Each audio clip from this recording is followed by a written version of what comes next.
Good morning. We're drinking, so you should be too.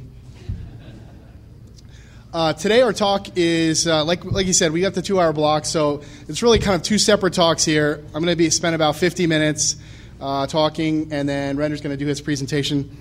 So I want to talk a little bit about how this talk came about. Last year at DEF CON, RenderMan gave a talk called 10 Things That Are Pissing Me Off. And one of the things that he mentioned was as hackers, do we have the skills that are necessary in case something happens, like a disaster or some kind of society rebooting event, I think is what he uses. And so he did that, and I was also in the midst of watching like 3 seasons of survivorman, which is like one of my favorite shows. And I was also kind of doing some research on that, and back in January on the DEF CON forums, there was a thread that got started about, hacker skills and, kind of these disaster survival situations. So we kind of independently came to some different, independently came to about the same conclusions we were both working on. So we said, hey, let's put this together and make a talk for DEF CON, and here we are. So this is kind of the premise of our talk, and I hope by the end of the talk that you would agree with this. The first part is, we already look at devices, and the first thing we think about is how can we break it and do something different with it, right? I mean, that's what we do. So the problem is we are tied to our electronics, we're tied to our high-speed internet, and when that gets shut off, we're like, oh no, what do we do now? So, but we find that, even then, even those circumstances, if you apply that hacker ingenuity to circumstances other than technology and computers, you can really use that hacker ingenuity to come up with, extraordinary solutions. So the premise is, your hacker skills, and we're not talking about things you learn, but things that are, wired into your brain as a hacker are really largely compatible with the skills that you need to survive in some sort of disaster or, zombie situation, which Render will talk about when we get to the second part. So this is part one, and this is hacker skills for wilderness survival.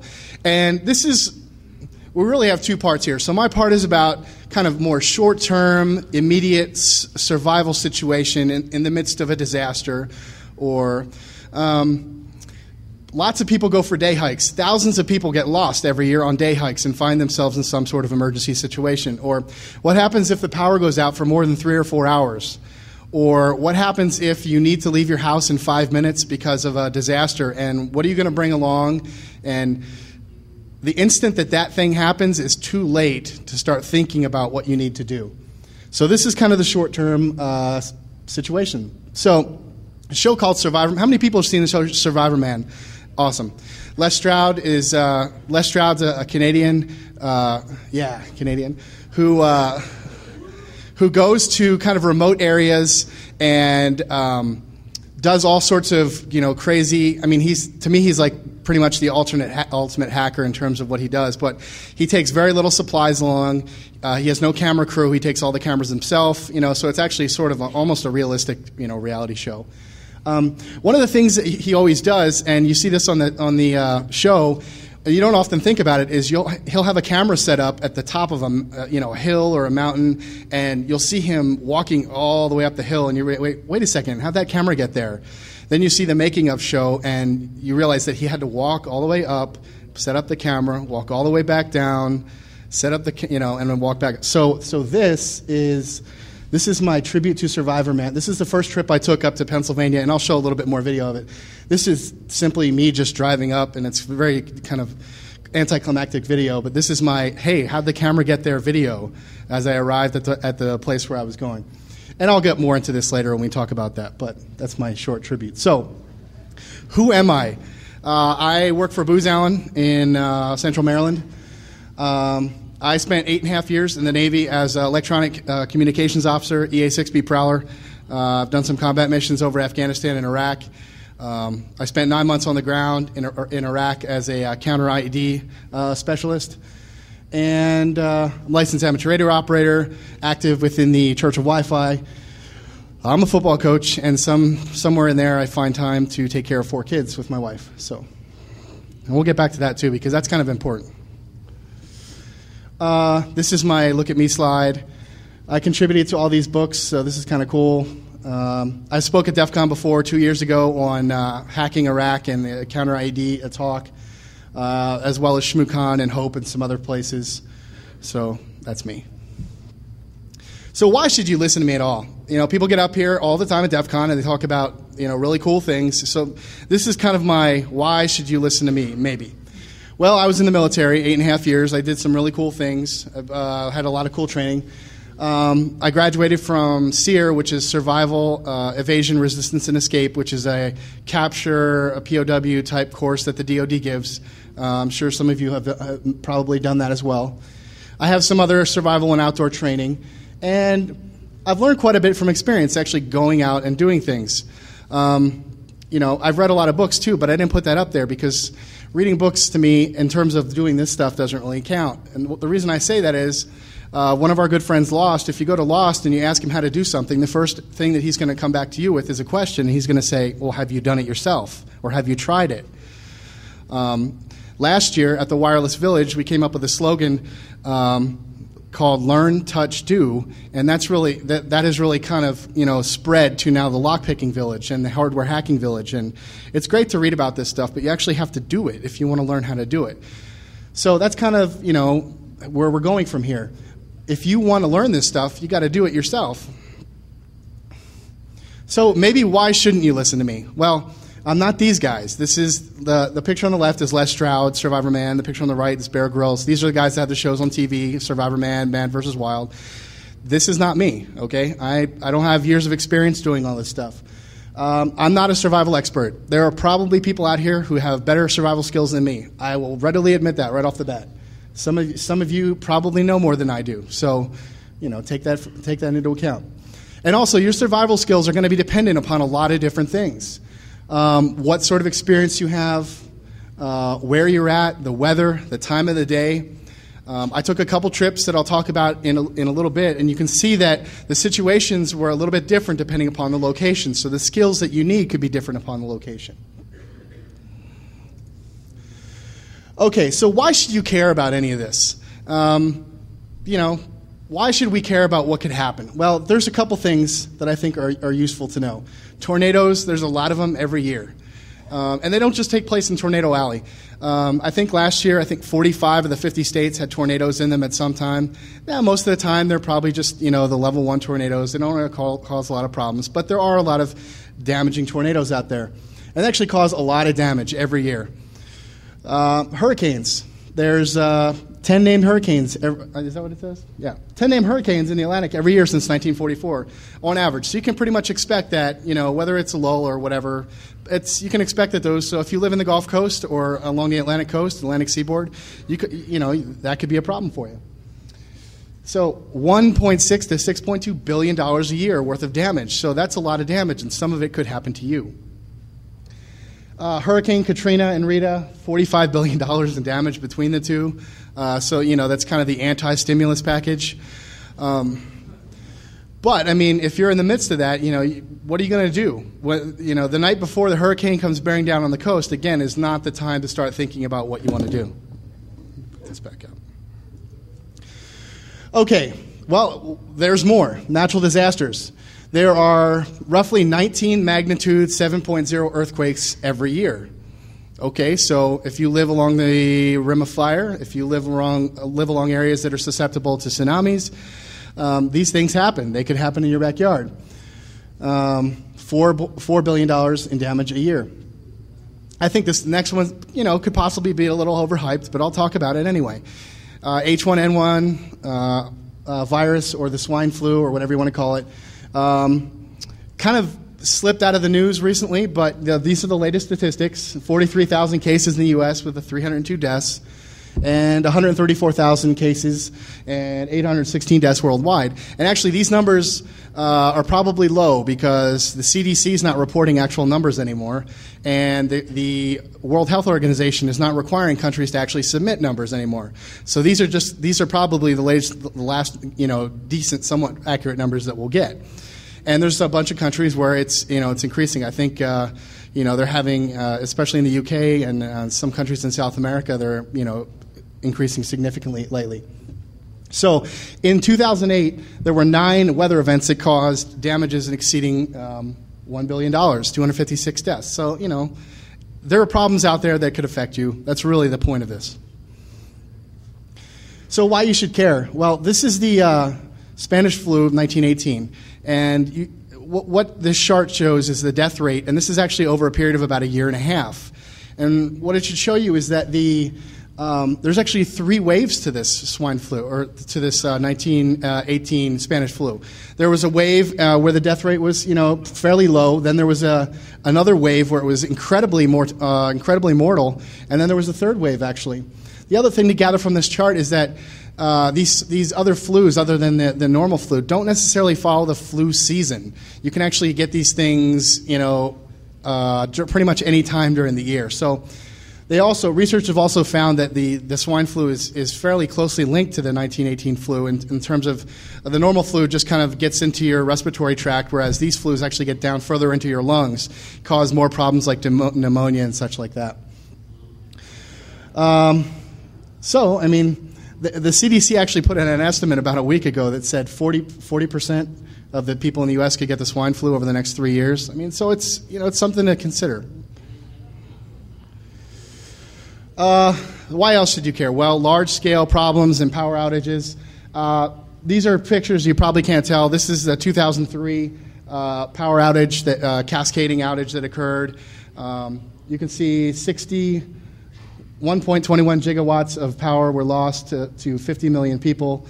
And then more recently, in January of this year, there was ice storms in Kentucky that caused a considerable amount of damage.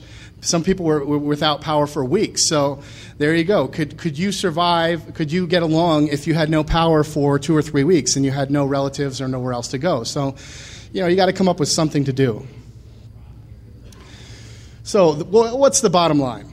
Well, these are the problems. These are reasons why people get into these problems. First of all, people underestimate how physically intensive it can be to survive outside of your home. Now, I'm one to talk because I certainly have a little extra weight. Thousands of people every year get lost on simple day hikes. You plan to go out for a couple hours. You're on a trail, you see something, you walk off to the side, you turn around, you're not on the trail anymore, and you don't know how to get back. And you don't have enough water, and you don't have enough food, and now what do? Well, it happens to thousands of people every year. And they often don't have maps. We're just going to take a short walk on a trail. We don't need a map. We don't need a GPS. We don't need any of this cool stuff. And you get lost. Many people are unprepared to live without power for more than a few hours. Your UPSs aren't going to last that long. So, you know, what are you going to do when everything shuts off and there's no light and you've got a screaming baby and kids running around or someone who's elderly or a pet? These are the things you need to think about. And I've said this before. The time when something bad happens is too late to start thinking about preparing. So this is what I did, and I caveat what I did is I took my then 17-year-old son along because I'm not going to go out there alone. I'm not an expert. I'm not going to go out alone and, you know, subject myself to the wilderness without having some sort of backup. So I traveled to, you know, what I would consider reasonably remote areas. You know, and I say that in quotes because it's kind of hard, you know, to drive within a few hours of Maryland to get to remote areas. But I took about 1 day's supply of food and water, no shelter, and I did take a crappy video camera, and very limited other supplies. So what I attempted to do was try to at least demonstrate some of these techniques, you know, out in the wild with what we had, just to kind of show you that, you know, yeah, we all know that you can do certain things, but unless you get out there and do it, do you really know how to do it? And can you start a can you start a fire by rubbing 2 sticks together? Well, yeah, you can, but it's really damn hard. The idea here goes back to what Stephen Levy said was the hands-on imperative, and this is getting your hands on things and actually doing something with it. Like I said, everybody knows that you can start a fire by rubbing 2 sticks together, but it's really hard to do. So the first place I went was to the Appalachians in south central Pennsylvania. This was on December 21st, 22nd, 2008, and don't ask me why I chose the day with the least amount of sunlight in the world. These are the kind of the challenges that were associated with that trip. Well, first of all, there was very little daylight. Obviously, you know, it was sunset at like 5 o'clock in the afternoon. It was below freezing. It was about 23 degrees, so not too cold, but, you know, still in the area of where you could definitely get hypothermia or frostbite or something like that. There was snow and ice on the ground, so that was nice. All the wood was waterlogged, so you start thinking about, we got to start a fire, but everything is absolutely soaked or frozen. And we had no shelter. Cool. On a side note, it's very difficult to get to a place where you can start a fire, but you're not in a prepared campsite. So we found a somewhat prepared campsite, and then we just kind of walked off from there into an area. I'd prefer to be somewhere where no one has ever been, but it's almost impossible to do these days. So, again, why did I choose December 21st? I don't know. It was actually kind of a whim, and I didn't really think about it until I was out there. So that's the preparation point. The second place I went was Assateague Island National Seashore in Maryland. And this is actually was a really cool one. I did this back in April. The challenges associated with this one, well, the site that we picked, it was a really long way to get to, and you had to walk over the beach. And if you walk in sand for a long time, it gets really difficult. There's really no protection from the wind. We were on the bay side of the island, but there's still a considerable amount of wind, and there's not a lot of trees to protect you from that. Yeah, so the forecast was like overcast, and it rained all the time. And again, like I said, we had no shelter, so you are out in the rain all the time. So unfortunately, I did not get very much video from this trip, but I did get one clip that I'll show a little bit later. And now we get back to wood again, waterlogged wood. There's lots of wood around, but it's all soaking wet, so you want to start a fire. Great.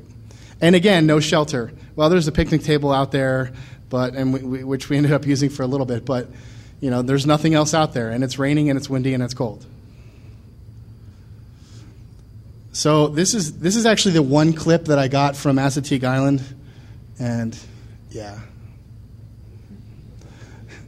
If you're unfamiliar with Assateague Island, there's a huge herd of wild or actually feral horses that are out there, and they're all over the place, and it's actually kind of cool because they'll just walk right up to you, but it's actually pretty cool. So this is my really only video that I got from there. It doesn't show it, but it's absolutely raining the whole time we're there. It's a miserable trip, but we learned a lot of stuff, and that's kind of the point of that. So there's your oh my god ponies moment.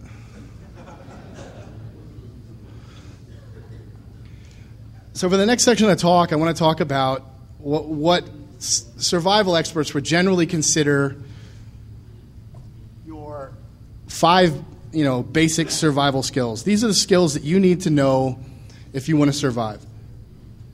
And we will go into them individually. So here's your trivia question. Which one of these is most important? Any answers? Beer.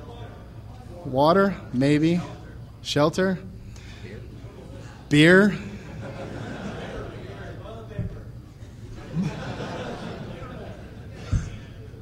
Well, this is my cop-out answer. Honestly, it really depends. If you're in an area where you got a lot of fresh water, good to go on water. You don't have to worry about it. If you are in the Arctic, well, water might not be an issue, but, shelter might be more important. So it really does depend.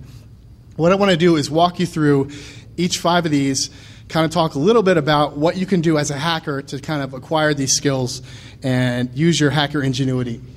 So the first one is fire. I know you probably can't read these quotes, so I'll read them to you. This says, this was a quote that actually ended up on the DEFCON forums thread. This is from Penn Jillette from his End of the World episode of Bullshit. He says, what disaster makes it so that guns and matches don't work? If you want to survive, buy a case of ammo and some waterproof matches. And this was posted by one of my good friends, Deviant, in this thread, and he was like, well, why is it that we always have to find these, unique ways to start fires when we could just have matches? I mean, they should still work, right? Well, I would argue that starting fire there's kind of a scale of starting fires. I mean, everybody can start a fire with a match. I sure hope so, right? Or a lighter, You know, we can all do that. So you don't need to practice that. If you want to practice survival skills, you need to work on other methods of starting fires. Like I said, go outside and pick up 2 sticks and try to start a fire, and good luck. I don't think that was supposed to happen. Okay. So what's important about a fire? Well, warmth is really nice if it's cold out. It provides light, and there's something about a fire that gives you some sort of comfort in an area. It kind of takes away all the sounds in the background, all the creepies that are out there, and it kind of gives you the sense of like, well, at least I'm around a fire. I feel a little bit safer. And you shouldn't discount the psychological value of that. There is something to be said for that. So obviously there's benefits to that. It allows you for cooking, boiling water. Matches and lighters are okay, but what if they're in a bag that you dropped and it's soaked and you don't have those available to you anymore? Or what happens when you run out of matches? Like I said, starting a fire with 2 sticks, it's called a bow drill. If you haven't practiced it, it's not worth your time. You're not going to do it. I have a couple items up here that I want to at least show you. Some other options that are available to you. Let's see, how do we do this?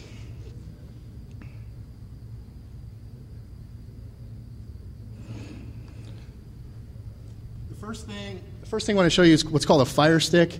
This is all this is a strip of cardboard that is dipped in wax, and then it's kind of like a candle. But the cool thing about this is that this thing will burn for about 10 or 15 minutes, and it gives you a bigger flame than a candle would, so you can kind of set this underneath your fire when you have a wet fire or wet materials, and this will help to kind of help you get that fire started a little bit faster because it kind of keeps that constant flame. These that I built, and they're tied with twine, these were running 15, 20 minutes. How many people, this is pretty obvious, how many people know you can start a fire with steel wool and batteries? Pretty much everybody. Okay, now keep your hands up. Keep your hands up. How many people have actually done it? Keep your hand up. Everybody just put their hands down. Okay, so Sue. How many people know what kind of steel wool you need to use to start a fire? A few. Okay, so you go underneath your sink and you get the Brillo pad out? No, not going to happen. Those things are covered in soap, and the steel wool is actually very thick, and you won't get the necessary friction to go through the steel wool. You actually need what's called Quad Zero steel wool, which kind of looks like this, and it probably looks like everything else. And you can do this with a AA battery, or you can do this with like 2 AA batteries, or you can do it with a 9-volt or something like that. And I will try not to set the stage on fire. Okay, I'm just pulling a piece off.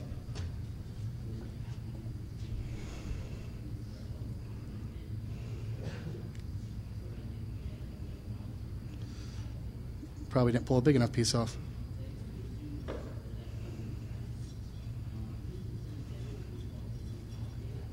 So basically I'm just putting these batteries end to end and attach the steel wool, and hopefully, well, it's smoking up here, so that's kind of good.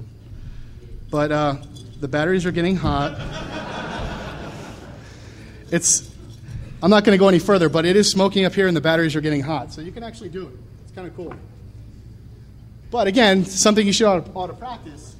Like I said, if you just take the Brillo pad out of your camping pack and think you're going to start a fire with it, it's not going to happen. You can come back now, Render. It's not.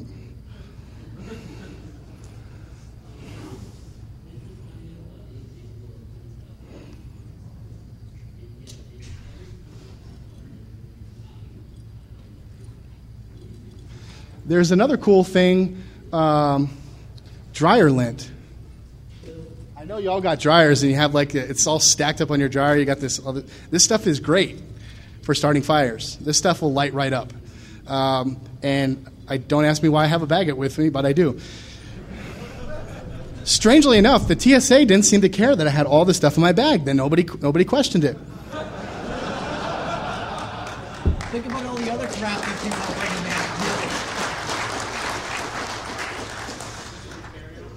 It was in my carry-on, too. So. Just a quick side note about being on an airplane. So I have this little case that I put my thumb drives in, and I have a USB switchblade in here, which is not new, but it's kind of, So it's not a good idea when you're on the plane and you go to your friends and go, hey, I got a switchblade, and go like this. The guy behind me stared me down the entire flight. And I'm pretty sure he was ready to bum rush me if I started going towards the cockpit. There's another thing which I have a video of. It's called Firesteel, and I have video, but I don't actually have a demonstration here. Firesteel is kind of a magnesium stick. It's about the size of a key, and you get a scraper, and you just scrape the stick, and it will just shower whatever your startup material is with sparks. This thing can be immersed in water, and you pull it right out, and it works great. And this is actually one of my favorite ways of starting fires. So this is a video of, this is my son and I. My son is just putting a bunch of fire starting material here. All this material is kind of, it's dried grass, but it's actually wet. Everything's wet.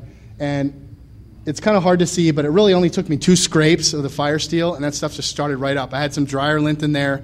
And it took a while to get the fire, going on its own. But we had one of these fire sticks underneath it, the candle type item that I showed you. And I know it's not as impressive as it looks, but there's snow on the ground. Everything's waterlogged, and it started right up. I mean, it was awesome. Yeah, did we have matches and a lighter and all that stuff? Sure, but again, that stuff's easy to do. Let's try the things that are a little bit more difficult. Shelter. The quote is, "Clothing is shelter in close proximity to the body." And that's really true. So it's very important what you wear. Because your clothing is your first layer of shelter. And if you don't have any external shelter, then that is your shelter. So shelter is designed to provide you some degree of protection from the outdoors or from the elements. And it does provide you some psychological comfort. So it's kind of important there. What you choose to build, well, that's highly dependent upon a whole bunch of things. It's going to be dependent upon the area, the location, the time of year, the weather, other circumstances. All these things are going to, determine what you use to build a shelter. So, where do you want to build this thing? Well, the availability of water, avoiding water. You don't want to be on the bank of a stream when it overflows. That's not going to be fun. Protection from elements and proximity to other resources. All these things are going to weigh in your decision to choose a location to build a shelter. This is something that people have a problem with. When you have something that is, important to you, like a vehicle or, things that people have a problem with destroying their precious items, even if it means helping you survive. Now, if you need to destroy something to help you survive, you should probably do it. The reason, and it sounds like common sense now, but there are people that don't do it. They won't realize that they have a lot of things available to them. If you got to cannibalize your vehicle to get, items out of it that you need, well, unless you are a zombie, you are going to die, and that's going to be the end of it. So, you can get a new car. Also, keep in mind that when you're building a shelter, the things that you use to build a shelter are the perfect camouflage. So you're using trees, sticks, branches, leaves, etc. to build your shelter. And if you want somebody to come find you, being inside that shelter is probably not the best idea. Les Stroud said, he used that quote, the shelter is the perfect camouflage. So kind of important to what you use to build it. Okay, so a little bit of video here. This is actually not our shelter. We took a tent out there on the first trip, but we didn't actually use it. We just took it, this was our first trip. We're not really sure how this is going to work out. So we set it up, but we didn't actually use it. And this actually is our shelter. This is behind the fire. We kind of built a pseudo lean-to with everything. This is nothing that we brought along. This is all stuff that we brought or found out there. We found some twine. We found some branches. We just set them up, set up kind of a lean-to and put a bunch of logs on the roof. And the water was melting. It wasn't too close to the fire, but the water was melting considerably off the wood. So we figured it was providing us about 10 to 15 degrees of additional protection from the outside. So not perfect, but if you can help you survive, then do it. If you're going to be out, if you know you're going to be out there for more than a night, then a lean-to may not be the best idea. It's not too hard to just put something on the other side. Signaling. So the irony of survival is that for all the planning and preparation you do to stay alive in the wild, all you really want to do is go home. And this is from Les Stroud. So you're out there, you're in a survival situation or whatever you're doing, and things are not going well, but you're persevering, but really all you want to do is go home. So signaling is probably, once you're there, it's probably one of the most important things. So this is, once you've taken care of your immediate safety, signaling is probably something you want to take care of right away, and it's got to be ready at any time. Because just a plane flying over, well, the first one, you might not be ready for that one, and they might not see it, and so you need to have some sort of thing available. There's lots of survival signaling devices out there, mirrors, all sorts of things, flashlights, flares, chemicals. If you have an iPod, the back of it is really shiny. That might be your mirror. Signal fires. The international signal, one of the international signals of distress is a triangle. So if you can somehow create 3 fires in a triangle or three anythings in a triangle, it's kind of an international signal of distress. Be alert for day versus night. If the plane flying over that you're trying to flash with your mirror is flying over at night, it's going to be a little difficult. There are personal locator beacons that are now available. This device up here is called a Spot Satellite Messenger, and this is kind of a device that you just take along with you, and it basically sends, every time you can press an update, and it basically sends your GPS coordinates through a satellite.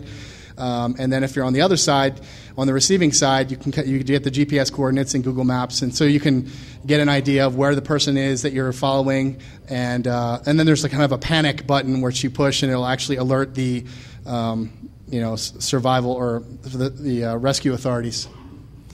These things are highly dependent upon a couple different things. If you're have significant tree cover, the reviews are that they don't work really well. You need to be in an open area. And you actually need to be in an area where the rescue crews are reliable. In some countries, if they're not reliable, pressing this thing will notify them, but they probably won't come get you. And then there's a website called sendansos.com.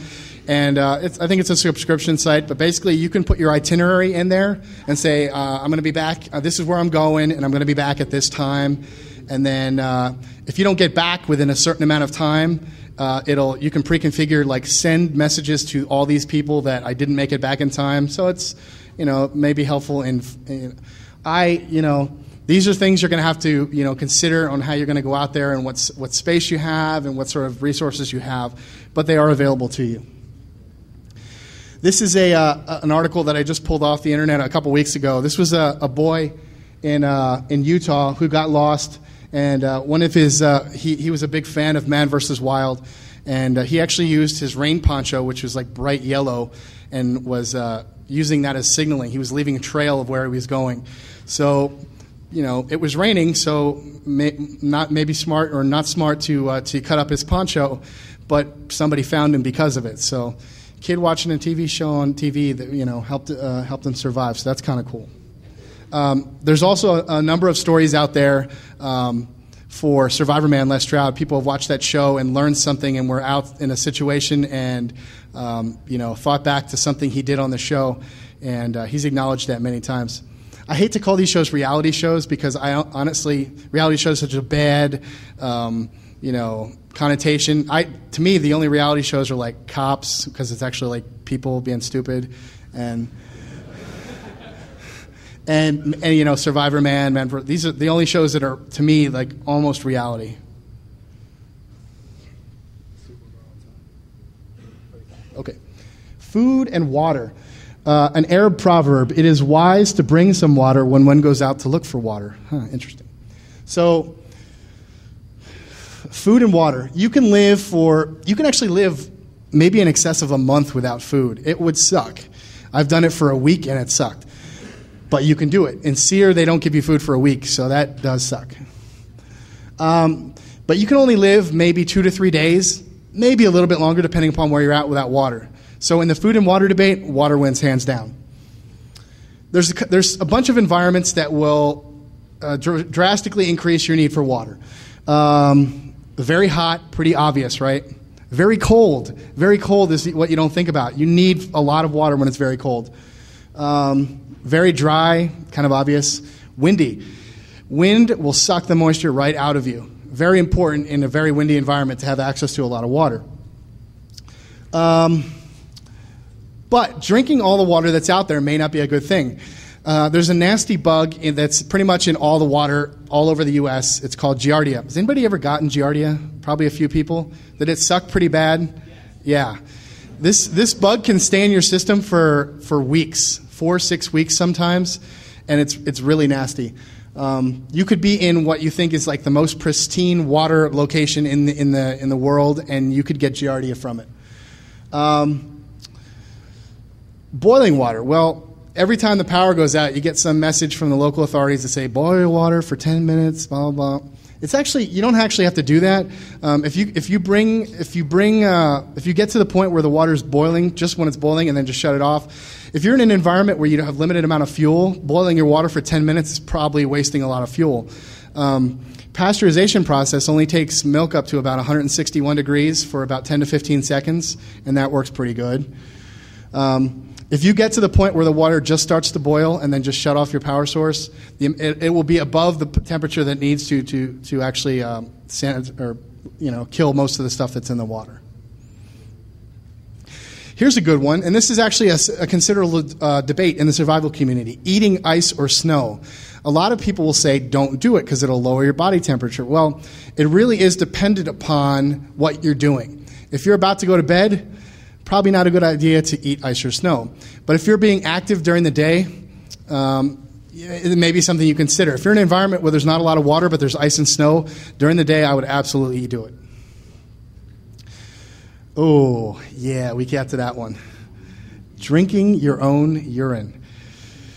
This is another one that is a little bit sketchy. Some people say, hey, if it helps you survive for an extra day, then do it. Urine is mostly water, but it does have the small percentage of really nasty stuff in it, and that's why it's urine. And if you keep drinking it, you're just keep polluting your body with that same high concentration of nasty stuff. So I'm not sure I could do this one, but that's up to you. I don't have any videos of that.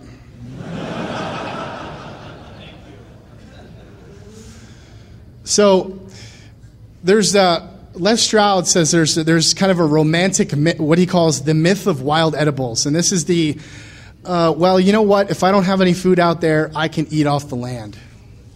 And the reason he calls this a myth is because it's actually very difficult to accurately identify things out there that are edible that won't really mess you up. And they're very dependent upon you being able to correctly identify it. And if you haven't been out there with an expert to identify it, you might not be sure, and that's not the choice I want to take. Availability, depending upon where you're at, a lot of wild edibles are seasonal and very dependent upon the season or latitude. I would recommend, honestly, that unless you have been with an expert in the area where you are going, who has pointed out to you, this is the thing you can eat, this is the thing you want to avoid, I would probably stay away from wild edibles. Also, if your body's not used to them, you're going to have some problems associated with that as well. During SEER training, in the first couple days of SEER, they did this. They showed us all the different things you could eat, and I'm not going to describe the results, but it can be pretty nasty. There's a nasty factor to insects and bugs and critters, but they can actually be some of your best nutrition.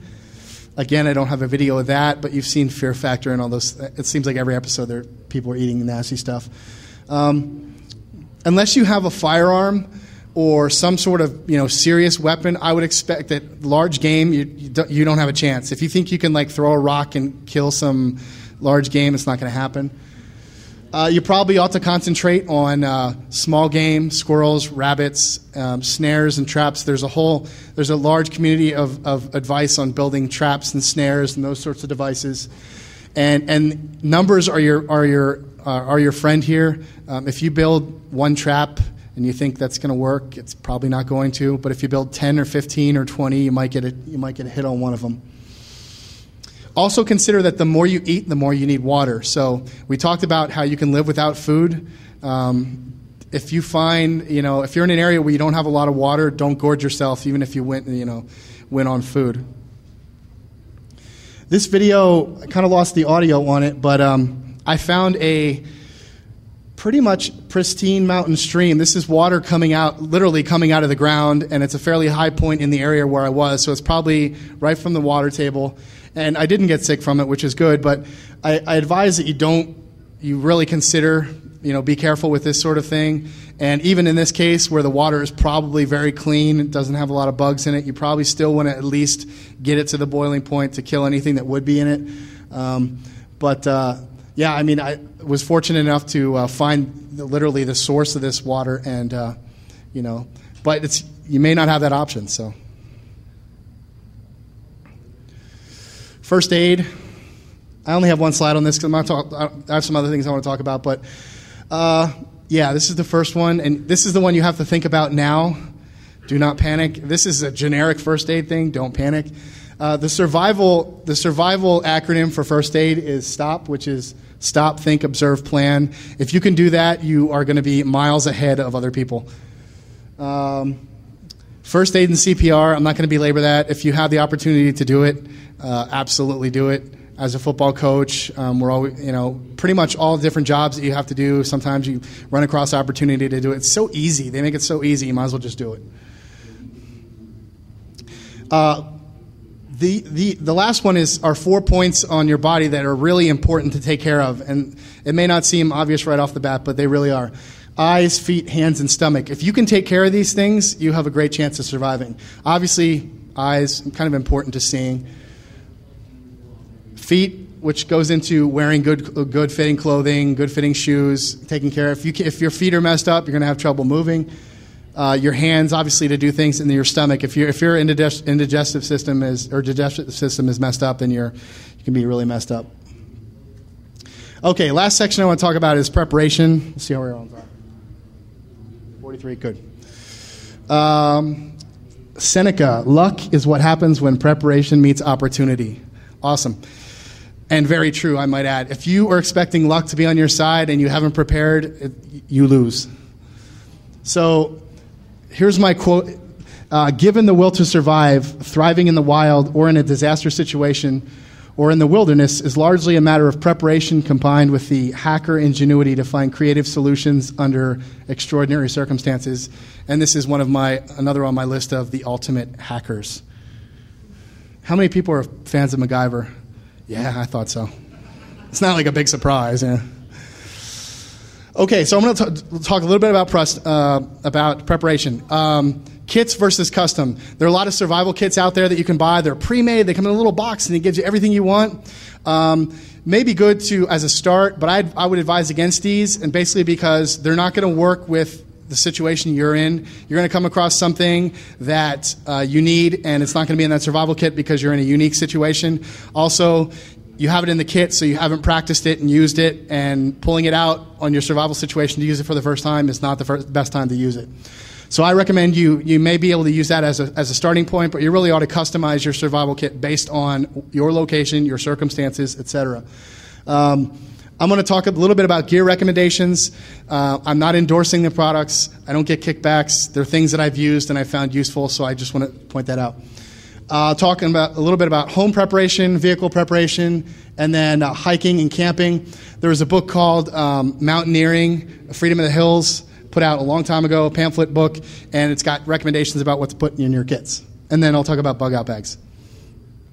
So these are recommendations. Under Armour makes a lot of cool products. The boxer briefs are pretty cool. I'm not going to show you them, but I am wearing them. I'm going to pass. Let's go on. Your shoes ought to be comfortable. If you're going out on just a real short day hike and you want to wear like your flip-flops or your Crocs or whatever, yeah, not so good. You get bit by a bug or a snake or something, yeah.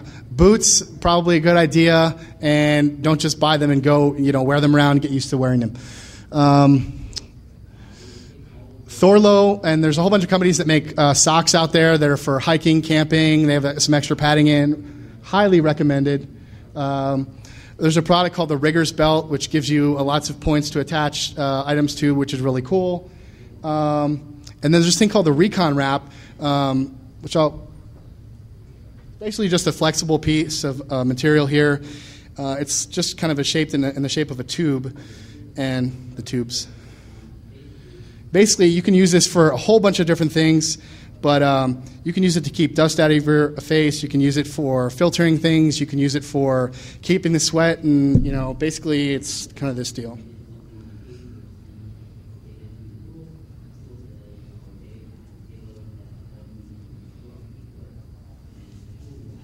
Helmet liner, pretty much anything you want. These things are really cool. I used one of these in Iraq as a helmet liner, and they're really awesome. So these things cost about 15 or 20 bucks. You get them online, and they're awesome. Did I say they're awesome? Surefire or one of the really high power flashlights are really cool. This is one that I actually used attached to a weapon, but these things are really bright. I mean, even in a room that's lit up reasonably well, you can see these things are really, yeah. These things use 1, 2, 3 batteries, so they're a little bit expensive, and the Surefire flashlights are expensive, but these are also good as a personal defense type of thing. I mean, if obviously, you guys are far away and I'm blinding you, if you shine one of these in someone's face, yeah. Moving along.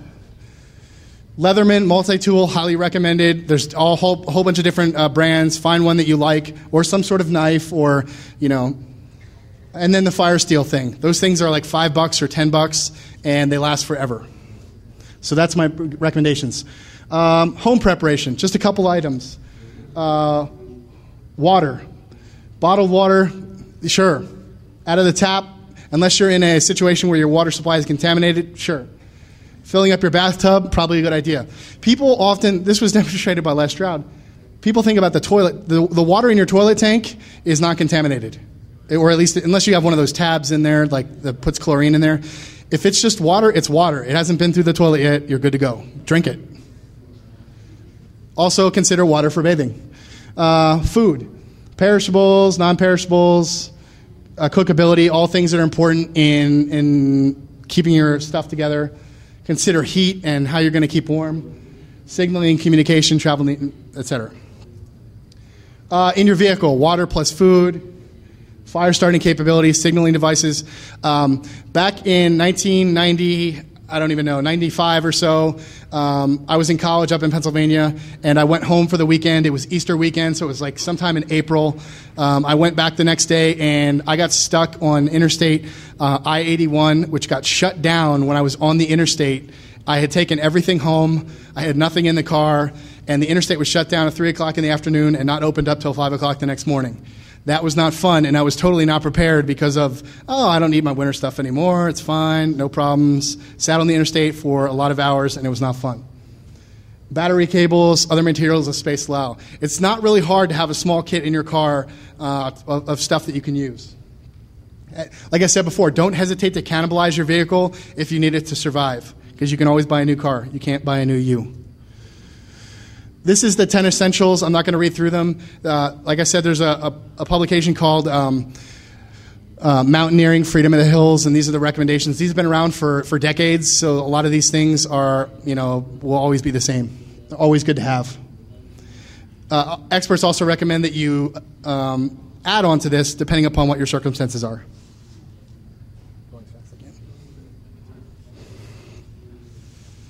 Bug out bag. How many people have bug out bags or some variation of it? Well, there's some out there. Cool. That's awesome. Bug out bag is a survival kit in case you have to leave really quick, and it should generally have 72 hours worth of supplies. So you want to have water for, at least a gallon of water per person for each day. It takes up a lot of space. Non-perishable food, first aid kit. There's a lot of supplies that you can put in there. I'm not going to go through them, but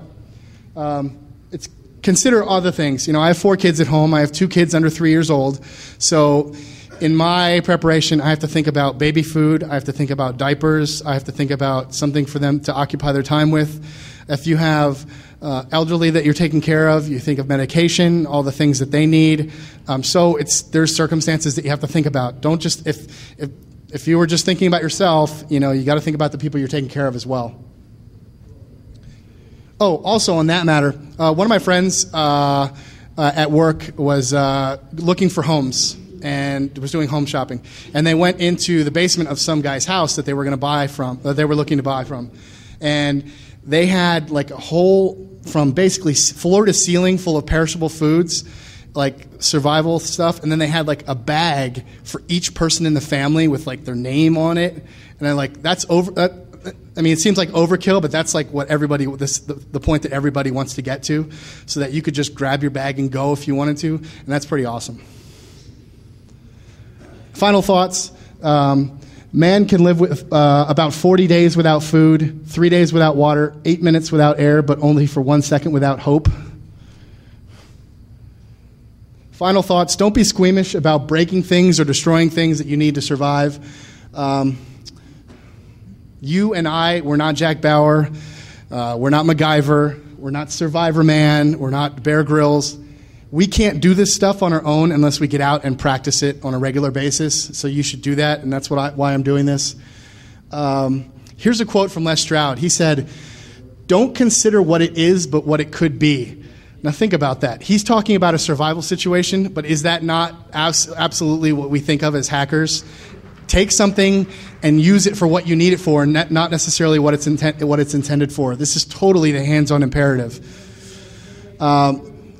Your psychological strength, together with your will to survive, is the most important survival skill. So that's kind of the answer to the question that I didn't give you. Here's the cool things, places where I got research: CDC, NOAA, World Health Organization, Les Stroud book, Mountaineering, Freedom of the Hills. And lastly, I do want to thank my family. How many people in here are married and their spouse doesn't necessarily share the same, hobbies and... Yeah. So for those of you out there, you have incredibly patient spouses that put up with your projects that never get done, and put up with all that extra stuff, and put up with you coming to DEF CON. And yeah, so I do want to thank my wife and my family for letting me do this cool stuff. So I know we have the questions here, but we're not going to put questions. I'm going to put RenderMan up, and then if we have time at the end, we will answer questions here, or we will go to, I think it's 104, one of the rooms down there, one of the, what are they called? Q&A rooms. Thank you. And that's it for me, and I'm going to hand it over to RenderMan. Thank you. Okay, I'm going to get started here. I am RenderMan. You've probably seen a lot of additional fedoras this year, but this is the one, the only, the original. So I am the guy that's been rocking the fedora for the last 11 DEF CONs. So, all right. So this is hacking disasters. Basically looking beyond what the Prez was talking about. He was talking about short term. I started thinking long term. So, congratulations, you survived the apocalypse. Now what? It's a good question. Basically, in 2008, I went to a conference in Oslo called HackCon. It's the first time I'd ever actually visited a country that had been occupied at any recent memory time. So, Second World War, the Germans invaded and generally made things miserable for a couple of years. While we were there, we visited the Resistance Museum. Zach, Goon Zach, was with us, and at one point we were looking at a bunch of homemade radios. Can everybody hear me? Okay, good. We were looking at a bunch of homemade radios, and these guys were coming up with stuff that was just absolutely amazing, built into like shoes and crates and stuff like that. At one point, he pulls out his phone and he says, how many circuits are in this cell phone? How many transistors are in here? And it's like, I can see all of them in there that are in this one. I can count them on, two hands. And it just made me start thinking, well, who could recreate this? Around the museum, there was one photo that particularly stood out, and I do apologize for the quality. It's one of those photos that's made up entirely of dots of different sizes, so it doesn't photograph well. But basically, you have that's the King's Palace right there in downtown Oslo, and a bunch of German soldiers marching down in 1940. This is from a block down. There's the King's residence. That's roughly where the German soldiers were when I was there, and it was this kind of epiphany moment of, holy crap, I'm standing where a bunch of German soldiers just were, in the grand scheme of things, in a fairly short time ago. I started thinking more about this, and you look at the Norwegian Resistance, and these guys are true hackers. These guys, under extreme circumstances, living off the grid and in the mountains, in the Scandinavian winters, hiding from a lethal roaming enemy. They get caught, they get shot, no ifs, ands, or buts about it. They had to build everything, shelter, equipment, radios, to fight back, communicate, coordinate. They were very, very effective. You compare that to your modern urban dweller, most of these people utterly fail to understand any device that they own. It's, how many people still have relatives that have a VCR that still flashes 12? Hands are going up. The kind of person I mean, how many of you have seen an executive or somebody, during a BlackBerry outage, they're a whimpering pile of goo on the floor because they can't get their emails and they're freaking out? Nobody repairs anything anymore. With the exclusion of people in this room, but in general, there are so many people who it's like, oh, I'll just buy another one. It got me thinking, what would I do in a case like the Norwegian Resistance? They get invaded. Suddenly you're dealing with this extreme circumstance that you really hadn't thought about before. And the answer kind of wasn't confidence boosting. I would be that whimpering pile of goo on the floor. I honestly, can say I don't think I'd be very effective. Don't unplug me. Looking at other people around me wasn't very helpful either. There's a lot of people around that I don't think would be particularly useful either. Oh, you did. Oop, don't push this thing off. The idea just kind of bounced around the back of my head for a while, and then one day, late at night, sitting there with a beer, watching Dawn of the Dead, And you start looking at this, and it's like in every zombie movie or apocalypse movie, you've got your motley crew of survivors. You've got the blonde chick over here, the angry loner guy, and all the motley crew. And I'm like, where would I fit in this? The answer I came up with was, I'd be the guy that they would throw at the zombies to slow them down while everybody else made their escape. That's not the role that I want to be fulfilling. So I started thinking, how can I make myself more useful in such a circumstance where others would protect me because I'm more useful, that I wouldn't be having to be the guy being sacrificed to slow everything down. Also got me thinking, how can you help shortcut the rebuilding? Should you survive that short-term, the initial problem, and you're going to be around for a while, how do you help shortcut the rebuilding? And also, can you do it without getting weird? To be some guy sitting in a mountain cabin, stroking his gun while sitting on a mountain of canned goods. I didn't want to end up like that. There's already enough people like that out there. How can I do it without being weird and possibly end up with an interesting federal file? So basically started treating it as a hacker problem, disaster and recovery on a planetary level. How many of you do disaster planning for like corporate IT systems and business continuity and stuff like that?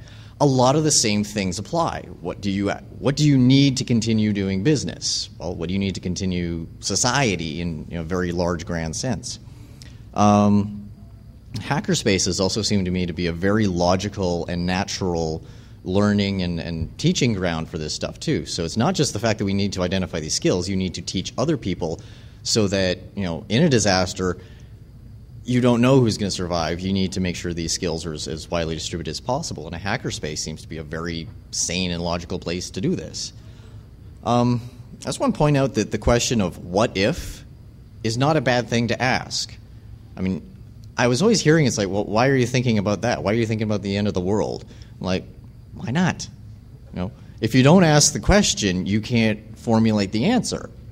And having an answer to a question like that at the right time can be a pretty useful thing, I think you can understand. I was also motivated because last year I ended up losing a massive amount of data. And just to go aside, Scott, stand up. Scott Moulton here bailed my ass out and managed to recover like 99% of this data. It's testament to what I'm going to talk about later, that all the information that we have at our fingertips now in our modern world is very, very fragile.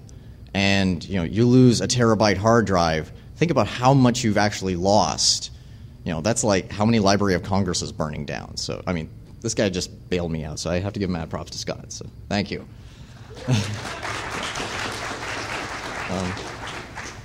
So I started looking around and found all these urban survival classes and stuff like that, and pretty much all of them boiled down to, if you can pick locks, you'll be able to survive anything. That was the stupidest thing I had heard. Another side note, how many of you are familiar with the new Discovery show that came out like last week, The Colony? All right. This show caused me no end of grief because suddenly I'm up here looking like, Me Too kind of guy, AOLer here. This talk has been formulating for about the last year and a half. Great frequency, my wife can attest to it because I won't stop talking about this crap, and I'm sure she's glad that I'm finally giving it, so I'll stop talking about it. But these guys started production a while ago. They just started getting things out there. It's nice to see. The whole premise of the show is you've got a dozen survivors after a massive plague, an apocalypse. They put them in this walled-off area of L.A., in a factory, and they have to take care of their needs and everything like that. And it's thinking, more after the disaster kind of stuff. It's nice to see there's attention being given to the topic. Problem is, it's a TV show. It's very controlled and contrived. The situations are scripted. You can't really accurately represent the chaos of the end of the world. It's one of those things that until you're there, you don't know what is going to happen. One of the things they seem bent on doing is constantly sending in these marauders, to try to raid the survivors and everything like that. And well, first thing I do is kill the bastards. You can't do that on a TV show, though. So, and also they have to make sure that, oh, gee, these guys need to provide power. Oh, gee, there's this big pallet of batteries sitting there, and oh, gee, all of them happen to be up, 12 and a half, 13 volts. How wonderful is that? And it's just so contrived, and I mean, there's a camera guy standing right there, so you can only do so much. So it's nice to see attention, but I wouldn't look at that as more than just inspiration for your own kind of research. So, speaking of disasters, large or small, they suck. The big ones really suck. I'm talking like massive, massive scale. Like, all right, you four up front, you survive. The rest of you are dead. That kind of wipe out 90% of things. It's kind of hard to practice for until you get there, and it's one of those things that, you don't get a lot of chance to reset that and try again. So you have to do it as a thought experiment. Are we ready to actually rebuild from scratch? Wipe out 99% of the people around you. You've got this motley crew of survivors you see in all these movies. Could we actually pull off, rebooting society, starting over again, rebuilding back to the modern level of technology and sophistication that we have now in any sort of reasonable time? I also looked at it as a way to improve myself. I wanted to know more of how to do things, how to actually build my own equipment and everything like that. And it's been very illuminating as to the deficiencies that your average modern person has, that how much we don't actually know about our day-to-day lives, that you turn the tap, water comes out. You don't know everything that went into that, all the plumbing and everything like that. We are at this weird point where we're standing on nothing. Nobody knows how to do the stuff that everything we need is built on. it also gave me a really good excuse to watch like 200 hours worth of zombie movies and TV shows. And I'd never really gotten into the zombie movie thing before, and I gotta say, there's a really interesting bathtub curve that occurs where if you've got a low budget, your quality is actually really high because they don't have to rely on the special effects and everything. They actually have to have a good story. But then, at some point, they're given a little bit more money, and then the quality just sucks because, they get some cheap special effects in there. And then you get, Grindhouse and stuff like that, and it just gets really good. So, two I'm waiting for is World War Z and Zombieland. I really am waiting for those. I also welcome your thoughts afterwards in the Q&A room. Something I'm wanting to get is community going to work with the regular zombie guys to say, okay, stop thinking about short-term, think long-term. How do you survive, months, years, decades with a persistent disaster? And how do you reboot society after a crash? Man, I repeat a lot in this thing. Not life-ending, but damn close. Like I said, you got 4 people in this room survive. They're wandering around a wasteland, which generally describes everything outside of Vegas. Everybody's always thinking about hurricanes, blizzards, floods, earthquakes, building kits specifically for that based on their region. I'm thinking stuff that could happen halfway around the world and not, you don't normally think to prepare for that.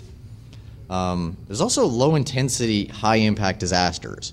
That's where zombies come in later because it's one of those things that it persists and you don't know what, it's always going to be there, so you now have to deal with this new reality. I started looking at pop culture for references because I wasn't finding anything good in, your urban survival classes and that, and a lot of these people just in general scared me. They were the kind of nutters that I was not wanting to become. And I was trying to think for your everyman person, what could they do? 2 books, both fiction, that proved very useful were Zombie Survival Guide and World War Z, both by Max Brooks, who is actually the son of Mel Brooks. They basically make the tacit agreement with the reader that, okay, zombies exist, so let's work with that as a thought experiment. And they're both very, very good reads, so I highly recommend those. This presentation isn't like a direct lift from them. It's a lot of my own content and everything. So, but it's the thought-provoking nature of it, particularly World War Z, because it asks that what-if question, and goes to its logical conclusion. Usually everything stopped at the, okay, I've survived, nothing about the now what. So, I saw a definite need. Type 1 disasters are, the crap. Solar flares, grid fails, ice storms, enough to overwhelm and disable rescue infrastructure so that, it's going to be a while before they can get to you. The Quebec ice storms where people were locked in there, literally frozen in their houses for a week. They can be sorted out in time, but you're going to need to survive longer than, that 72-hour kit that you've got. They're low intensity but far-reaching. A solar flare, basically, it's what happens. What happens is your ground voltage goes to about positive 5,000 volts, which is anybody who does any sort of electronics is a bad thing.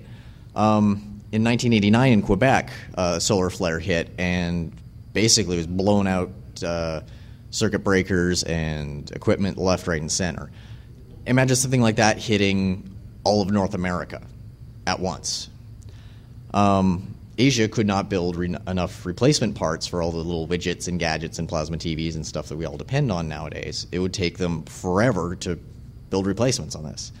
It'd be a tough period of building on your own, of being on your own, and if you had something like this happen in winter, because I'm from Canada, I'm used to the frozen north, there's a lot of people that I think would end up dying just because there's so much disaster around you that needs to be attended to as well. Grid failures.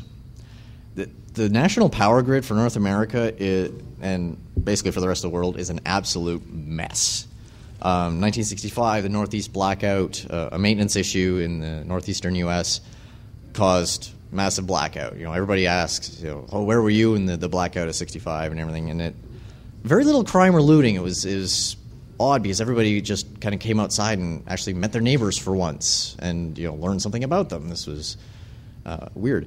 1977, on the other hand, you have a massive crime spree, looting, arson. New York City just explodes. It was also during a hot summer heat wave and a heavily depressed economy. Oh, gee, what are we in right now? The blackout of 2003, which I'm sure everybody remembers. There was almost no crime. It was a strangely calm event. And I think after 9/11, everybody had enough of panic and they just sort of went numb. But will the next time the grid fails on a spectacular fashion, will people be that calm, or will you have absolute anarchy? Type 2 disasters are basically where you're standing there and it's like, I don't care where you are, you can say, we're boned. Small meteorite, small being a relative term, strategic earthquakes, stuff like that. Recovery is going to take years. It's the sort of thing that wipes out huge amounts of stuff. A small meteorite is something that makes a state like Rhode Island, which strangely becomes a unit of measurement a lot, makes Rhode Island suddenly go away. The impact of that would be profound, just because of the amount of energy it would take to make Rhode Island go away. There's a few other states I like to make go away, but that's mostly because they keep throwing deer at me. I found a neat. I hit a deer in Utah at DEFCON. God, what was that? 10 or 11 or something like that, and sucky trip. But basically, there's if you go to this website, there's a Google Map mashup of the crater sizes that would occur after certain sized meteorites and everything. And yeah, you start looking at the blast radius and everything like that, and it's like, yes, it doesn't take much, to get through that atmosphere. The effects will be felt through the world, but it's not the sort of thing that's going to be life-ending, but it will be drastically life-changing, beyond, I think, what anybody can really predict. And then there's the strategic earthquake, meaning it's a naturally occurring earthquake, but Mother Nature basically doing a big fuck you. The island of La Palma, the Cambrian Vieja. There's an island in the Canary Islands. It's splitting right down the middle. 500 square kilometers of rock. Basically, an island is the top of a mountain, so that's 500 square kilometers that's poking out the top, plus everything going down to the ocean floor, is basically aimed straight at the U.S. East Coast. And if that lets go, the resulting tsunami, 30 to 60 meters high, going about 25 kilometers inland. Start thinking about the net effect of that. I mean, you look at what happened in, 2006, the tsunami in Southeast Asia there. I mean, that was wiping out a lot, and that was comparatively small to this. And I mean, this is like literally that ticking time bomb scenario where this thing's sitting there just waiting to go. Could be today, could be tomorrow, we don't know. Mother Nature is a right bitch. She's got all sorts of things that we can't predict that are going to really suck. Then there's the Type 3 disasters, and yeah, this is basically your zombie attacks, the worst you could possibly think of. No rescue, no outside support, you are on your own. Disaster that is constant, ongoing, and probably will never be contained or resolved, so you'll never be able to go back to the way things were. Hackers are very creative and smart people. If we could survive the short term by following the Prez's advice, how do we make ourselves useful in the long term? No knowledge is bad. Yeah, I think we could all agree on that. Knowing anything, there's no knowledge that one could say, oh, you shouldn't know that. I mean, there's a lot of things we'd like to unsee and need mind bleach, but knowledge of facts is not a bad thing. So I'm basically proposing that we be keepers of lost or knowledge that it's about to be lost, because we have the ability to understand it, treat it well, pass it on, and it seems a little disjointed, but by the end, hopefully, I'll make you understand what's going on in my head. So hopefully, you have a better idea than what I do.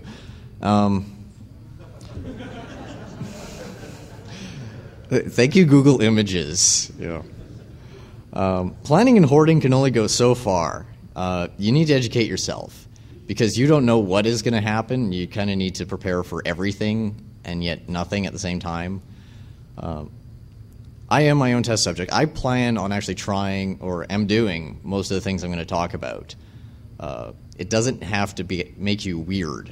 As I said, the guy sitting on a mountain of canned food stroking his gun.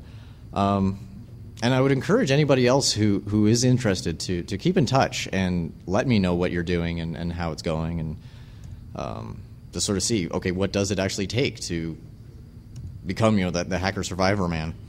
And I'll read the comic in a minute for those of you who can't see. I don't know if you've noticed, but we're rapidly forgetting how we got here. So many things we don't build straight from scratch anymore. We outsource it to the lowest bidder, which is usually some third world country that we don't know how it gets there. It's just a shiny box appears with a part or the material or whatever we need.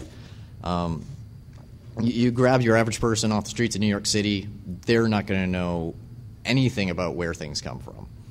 We've forgotten so very much. I mean, there used to be a time where people had to build everything they needed to survive out on the prairies and the wagon trains and everything. The people in this room, they're probably saying, "Well, I'd be okay," and everything. I remember what my grandfather taught me and everything like that. But go forward 2-3 generations. How many of you have seen, not to pick on anybody if they are this age, but some 14-year-old standing in line somewhere that has a complete inability to deal with not being in contact with somebody, that are just standing there and, a few of you are raising hands, they're just standing there and they cannot actually deal with their own thoughts. Take away everything that they know, these people will be the most useless. They're made entirely of meat. That's the only thing that they are. So.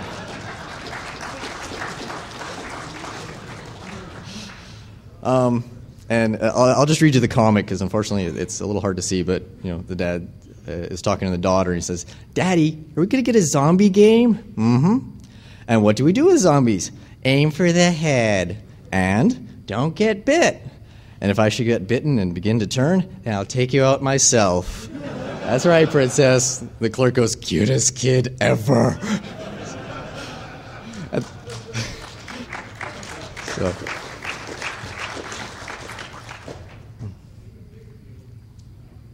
The basic building blocks of society don't exist anymore. We outsourced it. It's in Asia or whatever anymore.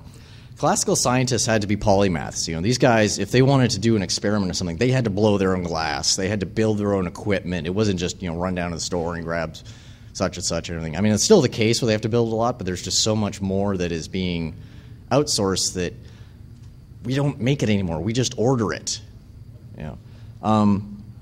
We're also highly integrated with the proverbial grid, the telecommunications, the electricity, the supply chains, everything like that.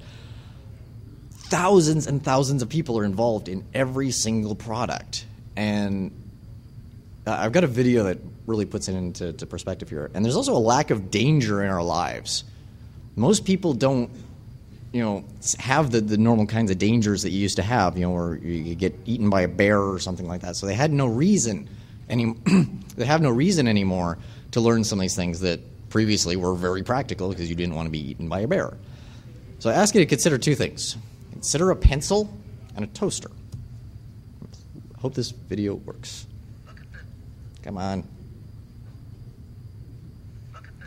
Oh, bloody overlays. All right. All else fails. Okay. I will play the video separately. I hope it plays.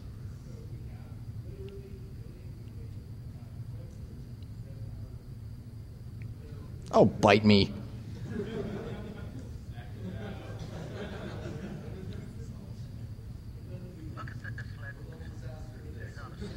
Oh, bloody hell. I did.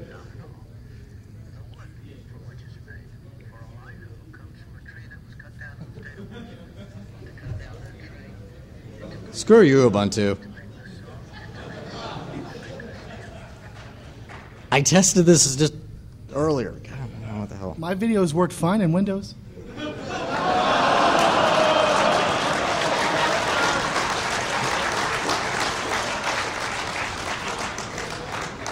Remind me to hurt you later. All right, let's somewhere. There you go. Is that coming through? Well, I've got it on here now, so. Come on.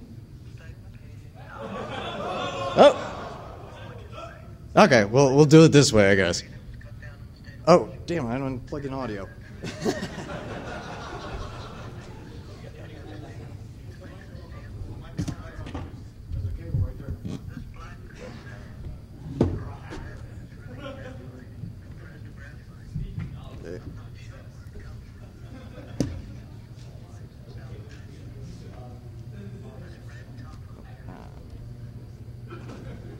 Can we get it up? No. That is the headphone jack. Ordered from South America by some businessmen with the help of the British government. No. I got to restart it. Look at this lead pencil.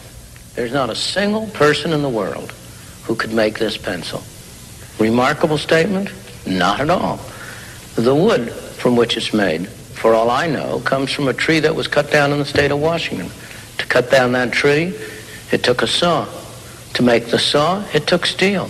To make the steel, it took iron ore. This black center, we call it lead, but it's really graphite, compressed graphite. I'm not sure where it comes from, but I think it comes from some mines in South America. This red top up here, the eraser, bit of rubber, probably comes from Malaya, where the rubber tree isn't even native. It was imported from South America by some businessmen with the help of the British government. This brass ferrule, I haven't the slightest idea where it came from, or the yellow paint, or the paint that made the black lines, or the glue that holds it together. Literally thousands of people cooperated to make this pencil. People who don't speak the same language, who practice different religions, who might hate one another if they ever met. When you go down to the store and buy this pencil, you are in effect trading a few minutes of your time for a few seconds of the time of all those thousands of people. Kind of thought-provoking, isn't it?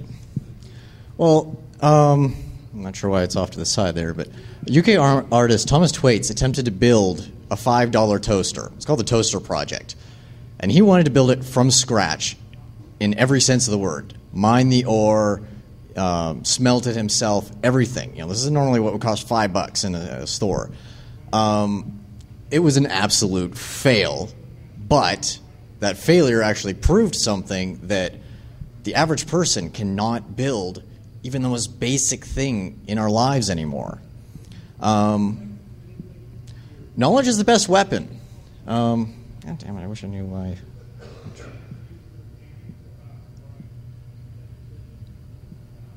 Yeah, I can see what's going on in here. Okay. Knowledge is the most underestimated survival tool. You got to think, since the Dark Ages, there's been 500 years of trial and error in just about everything we use and touch and see and hear that can easily be lost because we're forgetting it. And we don't want to go through the 500 years of trial and error all over again. It's just a waste of time. So if we can learn where some of this stuff comes from, pass it on, you can kind of preserve this as this little nugget of society.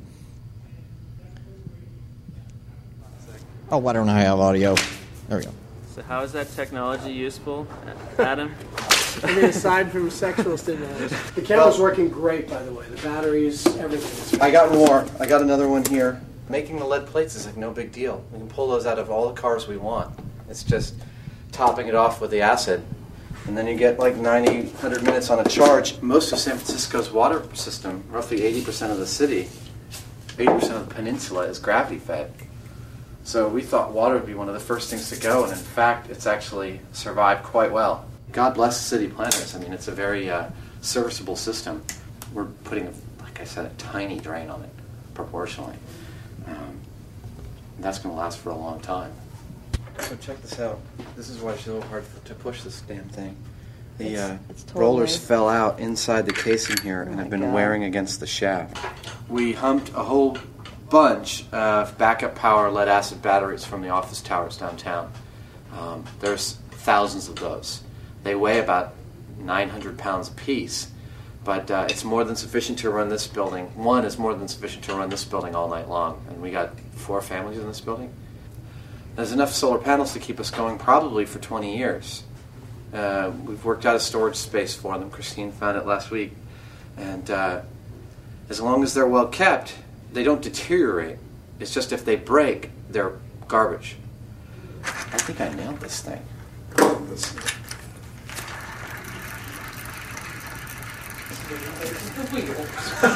What? It's reinvented. So, yes, that was Adam Savage. It's from a movie called Ever Since the World Ended, and it's a pseudo-documentary, as if, there was only, after some plague, there was only like 180 survivors left in San Francisco, and he plays the engineer guy. And he's literally having to rediscover all of these basic concepts for providing for this band of survivors. Very good movie. I would recommend it, just a thing. But Robert Heinlein said it very well. A human being should be able to change a diaper, plan an invasion, butcher a hog, con a ship, design a building, write a sonnet, balance accounts, build a wall, set a bone, comfort the dying, take orders, give orders, cooperate, act alone, solve equations, analyze a new problem, pitch manure, program a computer, cook a tasty meal, fight effectively, die gallantly. Specialization is for insects. Every person needs to have skills. I mean, we need to be able to do anything, should the circumstances need it. The zombie apocalypse is coming. If you can read the headline, Medellin man says stranger chewed, swallowed after taking a bite of his arm. Officer from District 4 reported to Beth Israel Hospital, human bite to arm, suspect in custody. If it was a zombie bite, would you tell us? Yes, absolutely. The signs are everywhere that the zombie apocalypse is coming. You need to take this seriously. So, let's talk zombies here, right?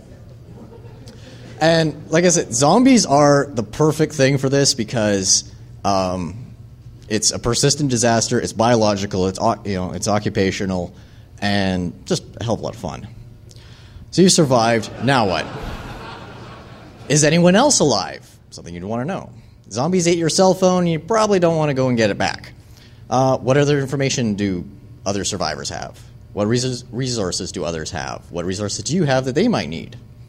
Ham operators are always invaluable in disaster scenarios, but if you're caught unawares or unprepared or just, Joe Schmuck on the street, how do you pick up these broadcasts? Minimal parts can be found and improvised, and if something as simple as the ARRL handbook, you can learn an awful lot. Take a class, volunteer, become a ham, learn some of this radio stuff. I was going to show a clip from Terminator Salvation, but on the advice of the EFF, I can't because it's still in theaters, and these guys would fight that. And it's one of those things where you can't just use it and then say, oh, it's fair use. You actually have to sort that out in court. And considering I'm a foreign national, I really don't want to have to do that. So screw the MPAA. I hope the zombies get them first. So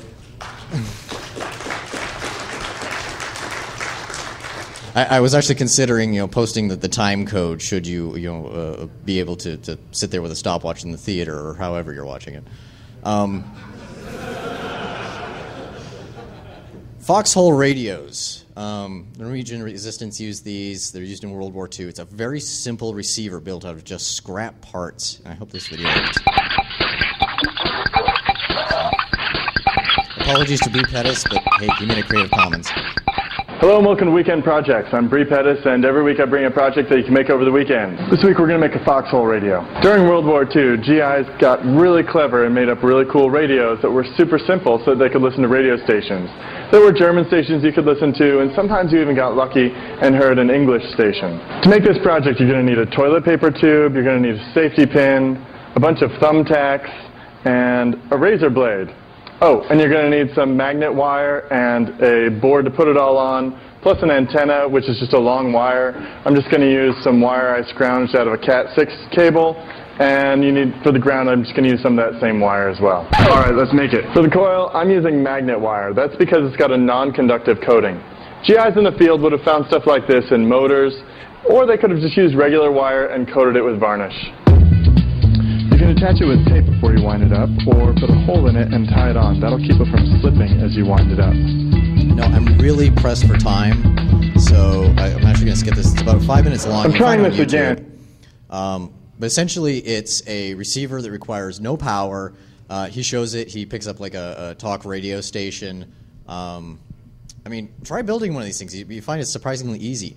I mean, in the Norwegian Resistance Museum, there was one that they had built out of into actually a pair of dentures that they were using in a prison. And I mean, it's just absolutely amazing that these guys were able to pick this stuff up. This is a very basic skill that has been lost. I mean, most people don't have to build their own radios anymore. Sharing of knowledge is going to be incredibly important in a real mega disaster scenario. How many of you have read Zombie Survival Guide and or World War Z? All right, a bunch of you, good. World War Z, there's a thing they talk about. It's radio-free Earth, and during the zombie apocalypse that's going on, they basically start broadcasting information as to where is safe, if there's things that have changed, and it's just total rogue, just blasted out there, and it's information like how to make make clean water and stuff like that anybody who did survive might not have or anything like that. It has a massive effect on the ability to fight back in this particular scenario. If you do learn something about radio, take the time to train others. If you've got a hackerspace or something like that, just set it up so that you can have a class once in a while, build a foxhole radio, stuff like that. You have to also consider the positive psychological effects of knowing that there is somebody else out there, that there is hope. I mean, as the Prez said, you can't live a moment without hope. So let's look at agriculture quickly. And like I said, this whole thing is just sort of things I have found that I am trying to integrate into my life and trying to learn myself. So yours might differ, but food supplies are heavy. I mean, everyone always talks about canned food, but if you've got to be mobile, you're going to need to be able to set up new food supplies elsewhere. Seeds are a lot lighter. Seed banks, knowledge of how, and also the knowledge of how to use them. How many people, have never grown a garden or something like that nowadays? I'm not asking you. I'm just saying in general. Like, how many people in New York City have never planted something in dirt and seen it grow? You also need to be mindful of the useful plants in the area around you. You also need to be aware of things like the Svalbard Global Seed Vault, which is a last-ditch storehouse for food-producing crops. Should there be some disease or something that wipes out a major crop, at least they'll have these seeds sequestered that they might be able to bring them back or do genetic research on them, whatever. A lot of people how many of you have actually heard of it? How many of you know where it is? Very, very few. Well, if you must know, there's Norway and Sweden and everything. It's way the hell up there. I don't know. OpenOffice keeps changing a bunch of my text to dark gray and it doesn't show up. Damn it. The presentation will be available later. Oh, shut up. But if there say a word. If there's resources like this around, in a disaster situation, knowing where they are ahead of time is kind of useful because you can't Google this crap after the apocalypse. I do want to mention useful plants, and one of the most useful ones is hemp. I'm talking industrial hemp, not what. Yeah, I'm not even going to say it. You can make rope, paper, foodstuffs, cloth, fuels, oils, all sorts of things out of this stuff, but you need to know how to do it. Unfortunately, various governments don't want you to learn this, but it doesn't mean you can't read anyways and figure out how to do it yourself. It's mostly because it's low maintenance and low pesticide requirements. You essentially had William Randolph Hearst back in the early 20th century, had a huge amount of money invested in pulp and paper, and hemp was coming on as this great replacement for paper, and he owns a bunch of newspapers that he wanted to use his assets in tree pulp. And so, massive smear campaign against marijuana and everything. So, with hemp, you can basically do multiple crops a year. So you can get a massive amount of output of product for using as a resource that a tree takes 20 years before you can cut it down. You can get like a half a dozen hemp crops out in a year. Tools that you'd carry with you. Everybody thinks Gordon Freeman. I want a crowbar. No, I don't want a crowbar. I want a Halligan bar. This is a picture of a Halligan bar, also known as a hooligan bar. You see these with firefighters, too, and there's also a couple of great things, like when they're trying to overturn the bus in Mythbusters, you see Adam Savage standing with one. It's a rescue bar. Literally, just Google around on like YouTube for Halligan bar, and they'll show you how to use it. It's for busting down doors and getting people out of cars and everything. The idea is that if you have multiple tools integrated into one, it's less to carry.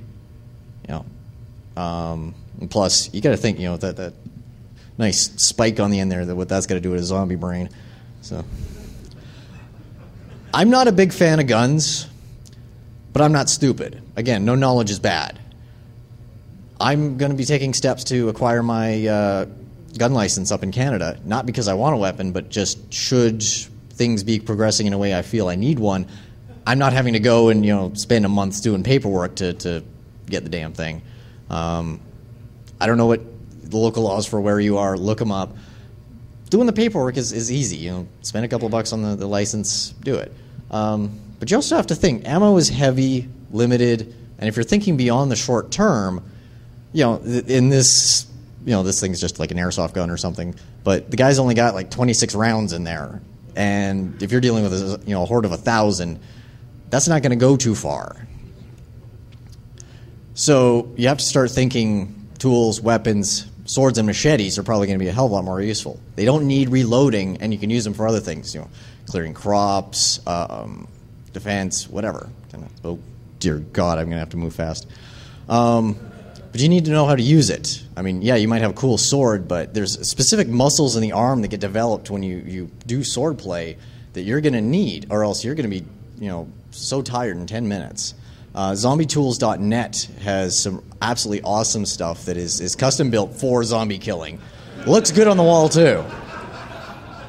And if I can get, this is some of their stuff. And if I could get the tactical corsets people up here. Fashion and function don't have to be mutually exclusive. What we have here is a tactical corset. And basically it's a military tack vest combined with a corset. Who says you can't make your own clothing? Who says it doesn't have to look good? Personally, most of the mil-spec gear that's out there in surplus and everything doesn't fit me. I mean, do I look like I'm military size? So I'm going to have to build my own. Yeah, you can hit tacticalcorsets.com and check out more about this. But, I mean, this is just an absolutely awesome idea of something you could build ahead of time and might be useful later. So thank you very much. So they just happen to be here as well. So, okay. Blacksmithing. Building your own weapons, tools, parts. It's that self-perpetuation technology is going to be incredibly useful. It's easy to start up, making metal hot isn't a problem, but it's really hard to master, so it's something you'd probably want to work on a bit. It's relatively easy to set up. I mean, one of the first things when we're setting up our hackerspace back home is, we've got a steam hood that was there from the factory previously. I want to use that for a blacksmithing station, so I'm looking into that. It's also fun for non-disasters, too. You can make some really awesome stuff blacksmithing, and it's a good skill to learn. Take a class. Metalworking is becoming a lost art. Everything's plastic. You combine that with some knowledge of geology, metallurgy. You can mine your own ores and everything smelting. Because you got to remember, the cities might not be safe for scavenging. Must be Manchester.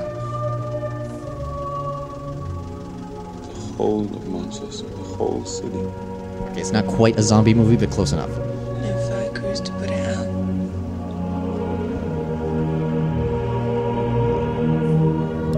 I'm going to skip ahead, but basically the entire city of Manchester is on fire, and there's no fire crews to put it out. So you may not be able to, just go down to the Walmart and raid that for things. Brewing and distillation. I know this is something all of you are very familiar with. Turning waste biomass into, alcohols. You can brew beers, distill spirits, ferment wines. Ethanol for fuel. Molotov cocktails, disinfectants, antiseptics, cleaners, all sorts of things can be made just with brewing and distillation. And frankly, in a zombie apocalypse, I would want a drink. So this is going to be a high priority for me. Engines. Modern engines aren't that easy to repair. Have you ever tried repairing, a dual overhead cam, fuel-injected engine nowadays? You can't do it without a computer. Old engines are easier. I'm building a 71 Dodge Demon with a 440 in it. You can't get much more simple than a simple push rod. The Mad Max V8 Interceptor is also not that practical because you also have to think fuel is going to be a short supply because there's no refineries running anymore. So a 2- and 4-stroke engine repair is going to be much more useful. Yes, it means you're going to be running around in Vespas, but that's a hell of a lot better use of your fuel. And also, there's all sorts of other things that would be incredibly useful to have in a zombie apocalypse.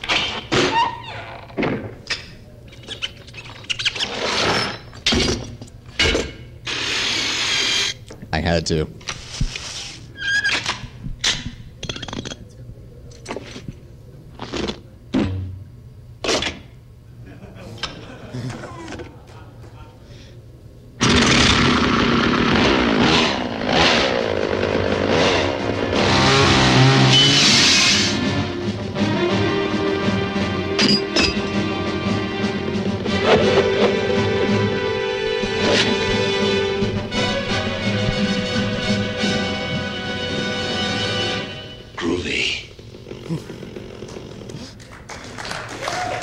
There you go. There's this whole resurgence in steampunk, but people seem to be forgetting steam power.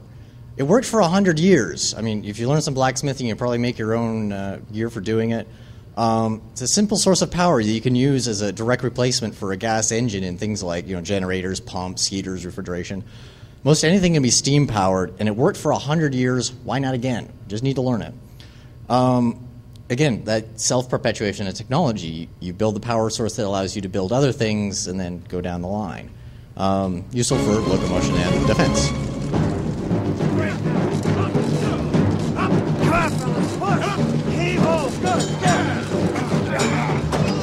Also, this touches on chemistry. Best movie ever.